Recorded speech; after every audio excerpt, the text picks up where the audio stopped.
The silence in the grand ballroom felt heavier than ever as Marcus stood up to give the first toast at my wedding reception. My brother had always been the golden child of our family, the one who could do no wrong, while I was seen as the constant disappointment. But nothing could have prepared me for what happened next. The wedding had been perfect until that moment. James, my new husband, and I sat at the head table surrounded by 200 of our closest friends and family. Soft string lights illuminated the elegant garden and the evening air carried the sweet scent of roses and jasmine. Marcus rose with a champagne glass in hand and flashed that familiar smile. The same one he had worn since childhood whenever he was about to do something cruel, knowing he would never face consequences. Ladies and gentlemen, his voice rang out over the now silent reception. As Emily's brother, it is my duty to share some family history with her new husband and all our guests. My stomach tightened.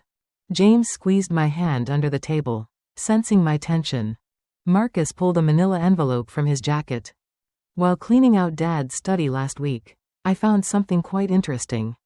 He paused dramatically, his eyes meeting mine. Actually, Emily, perhaps you should explain why your birth certificate lists another man's name as your father. The silence that fell over the reception was deafening. I felt hundreds of eyes fixed on me, but I did not flinch. Instead, I smiled, and Marcus's confident grin faltered slightly. Go on, Marcus, I said, my voice steady. Tell them everything you found. Don't leave out a single detail. He had not expected that reaction. He thought I would cry or run away in shame. But I had waited for this moment for 28 years. Our mother shot up from her seat, her face pale. Marcus, that's enough. No, Mom, I said, still smiling. Let him continue. In fact, why don't you tell everyone why that birth certificate was hidden in Dad's study all this time? Marcus's hand trembled slightly as he held the envelope. He had not expected me to know what was inside. He thought he was exposing my secret, but in reality he was exposing theirs. Emily, our father warned from his seat, but I ignored him. You see, I continued, standing up and addressing the guests. Marcus found more than just my birth certificate in that study. Didn't he, brother? I emphasized the word, brother, with a touch of sarcasm. Marcus's arrogant expression faded, replaced by growing doubt. He had not bothered to examine all the documents before planning his grand revelation. There is also a letter in there, I said, stepping closer to stand beside him. Dated 3 months before my birth. Would you like me to read it? Or would Mom prefer to explain why she was receiving threatening letters from her first husband? My mother's wine glass slipped from her hands and shattered on the floor. The red liquid spread across the white tablecloth like spilled secrets ready to pour out. How long have you known this? She whispered. Since I was 16, I replied. When Marcus pushed me down the stairs and I needed a blood transfusion. Do you remember how panicked you became when the doctors asked for the family medical history? That was when I started investigating. Marcus's hand shook even more. You're lying, he said, but his voice had lost all strength. I took the envelope. He did not resist. The truth is, Marcus wanted to expose that I am not Dad's biological daughter. But what he did not know, I said, pulling out another document from the envelope, is that he is not either. A collective gasp rose from the guests. Dad stood up so quickly that his chair fell backward. The difference, I continued, my voice carrying over the stunned silence, is that my biological father was Mom's first husband. Yours, dear brother, was her tennis instructor. The same year, different men. Marcus stepped back, his face ashen. The champagne glass slipped from his hand and joined Mom's wine on the floor. I have kept this secret for 12 years, I said, turning back to the guests. Not to protect them, but to wait for the perfect moment for everyone to see who my family really is. Thank you, Marcus, for giving me that perfect moment at my wedding in front of everyone we know. I turned to James, who looked at me with a mixture of pride and love. He already knew everything. I had told him when we got engaged. He stood and took my hand. Now, I said, let's continue with the real toasts. Because this reception is only just beginning. The chaos that followed my announcement was exactly what I had expected. My mother fled to the restroom, mascara running down her face, while my father remained frozen. staring at his empty whiskey glass. Marcus had disappeared, probably to the open bar to drown his humiliation. James and I returned to our seats, his arm protectively around my waist. The guests began whispering, and soon several pulled out their phones to capture the drama. It would be the talk of the town for months. Aunt Patricia, my mother's older sister, approached our table. Unlike the others, she was smiling. Well, she said, sitting in Marcus's empty chair. I always wondered when all this would come to light. I looked at her in surprise. You knew? She laughed and took a sip of her wine. Darling, I was there for all of it. Your mother's first marriage, the affairs, the cover-ups. I warned her that secrets always surface at the worst moments. She glanced at my mother's empty seat. And I must say, your timing is impeccable. You could have told me, I said without anger. It wasn't my story to tell, she replied. Besides, you discovered it on your own. After the stairs incident, I instinctively rubbed my left arm where the scar from surgery remained. Marcus had pushed me during one of his rages because I had scored higher than him on the university entrance exam. Our parents had covered it up, claiming I had tripped, but the hospitalization had led me to the truth. James squeezed my hand. I nodded and pulled out another manila envelope from my bridal purse. Aunt Patricia's eyes widened with interest. More secrets? She asked. More truth, I corrected. The house where Marcus lives, the one Dad gave him last year, is still in the name of my biological father. Mom never had the right to transfer it. As if on cue, Mom returned, her face freshly made up but her eyes still red. She stopped abruptly when she saw the second envelope. Emily, she said, her voice trembling. What are you doing? Cleaning up your mess, Mom, or should I say, exposing the property fraud. She sank into a chair. You don't understand. We had to protect Marcus. He has always been fragile, unstable, a psychopath. I finished for her. That's why you covered up everything he did. The stairs, the accidents at school, the reason his ex-girlfriend moved across the country. Mom's face turned white. How do you know about Jessica? She contacted me last year. Turns out victims of abuse tend to find each other. We had a lot to talk about. Aunt Patricia let out a low whistle.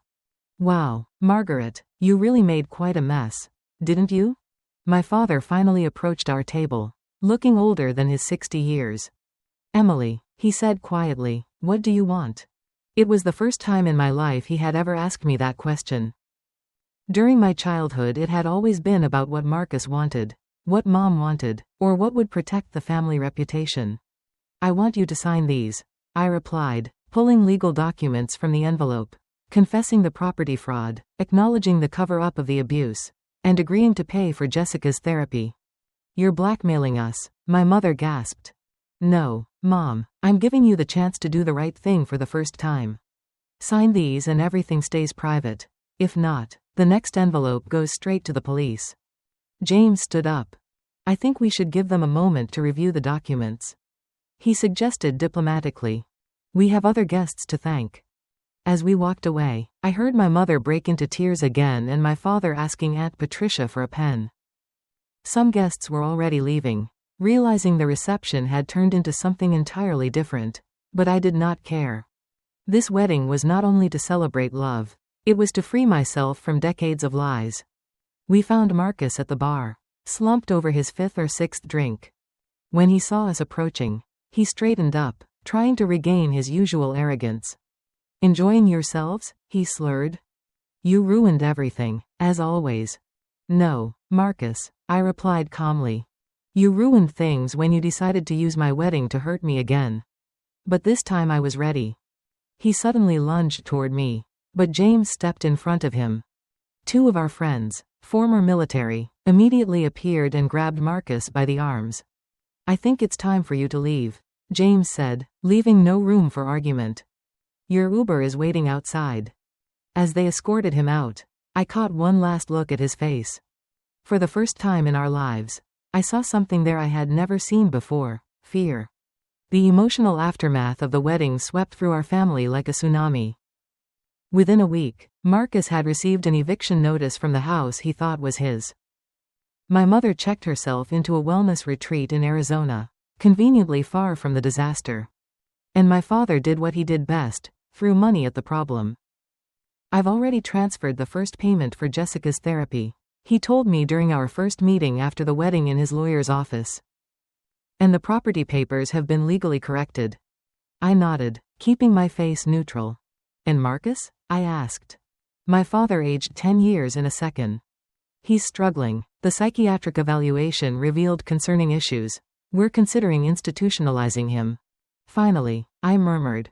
Emily, he sighed. I know this doesn't fix anything. But I'm sorry, we thought we were protecting him. But in reality you were enabling him. I finished. And hurting everyone else in the process. The family home felt eerily quiet after the wedding. The perfect facade they had built for decades had cracked, revealing all the rot beneath. Aunt Patricia took charge of reviewing old documents, unearthing more secrets every day. Your mom had another child, she told me one morning over coffee. Before her first marriage, she gave him up for adoption. I absorbed the information with a calmness that surprised me. He knows about us. He's been trying to contact her for years. She had her lawyer block everything. Another brother, another secret, another life marked by my mother's decisions. That afternoon James found me in the office of our new home surrounded by family photos. I was taking them out of their frames, sorting them into piles, lies, half-truths, and rare authentic moments. Your mom called again, he said softly. From Arizona. I continued sorting the photos. What did she want? To justify herself, to talk about protecting the family name. I picked up a photo from my 5th birthday. Marcus stood behind me with his hand ready to push my face into the cake. Everyone had laughed. Just sibling stuff, they said. No one saw the malice in his eyes. The family name, I laughed bitterly. It's the only thing that has ever mattered to her. Not the bruises she helped hide. Not the accidents she invented. Just the precious name. James sat beside me and picked up a photo. This one is real, he said, showing me a candid shot from our engagement party. I was laughing, surrounded by his family, people who accepted me without questions or secrets. They are my family now, I said quietly. The doorbell interrupted the moment. James went to answer it and returned almost running. Emily, it's urgent, there's someone you need to meet. In the living room stood a man about 10 years older than me. With eyes that were all too familiar, my mother's eyes. Hello, he said nervously. I'm David, I think I'm your brother. The following hours were a whirlwind of conversations, shared stories, and unexpected connections. David had grown up in Seattle, just 3 hours away. He had been searching for our mother for years, hitting legal walls again and again. The wedding made the local news, he explained. When I saw her name and that family secrets were coming out, I thought maybe it was time. That night, after he left with a promise to stay in touch, I sat on the patio looking at the stars. James came out with 2 glasses of wine and sat beside me.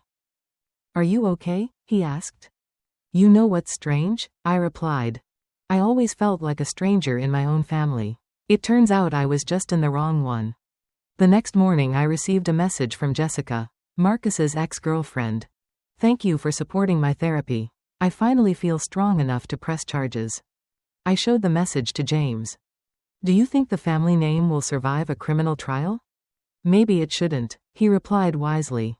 A week later I sent out invitations to a family dinner, but not for my parents or Marcus.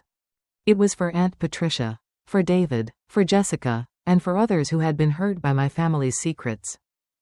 It was time to build something new from the ashes of the old. My mother still calls sometimes, usually late at night when the spiritual retreat becomes too quiet. I let it go to voicemail. Some bridges, once burned, should remain ashes. The truth sets you free, even when it comes out in the middle of your wedding reception. Triggered by a brother's cruel attempt. Sometimes the best revenge is not exposing secrets, but building a better life without them. James and I are expecting our first child next spring. We have already decided, no family secrets, no hidden documents, no shame disguised as protection, only truth, love, and the kind of family I always dreamed of having.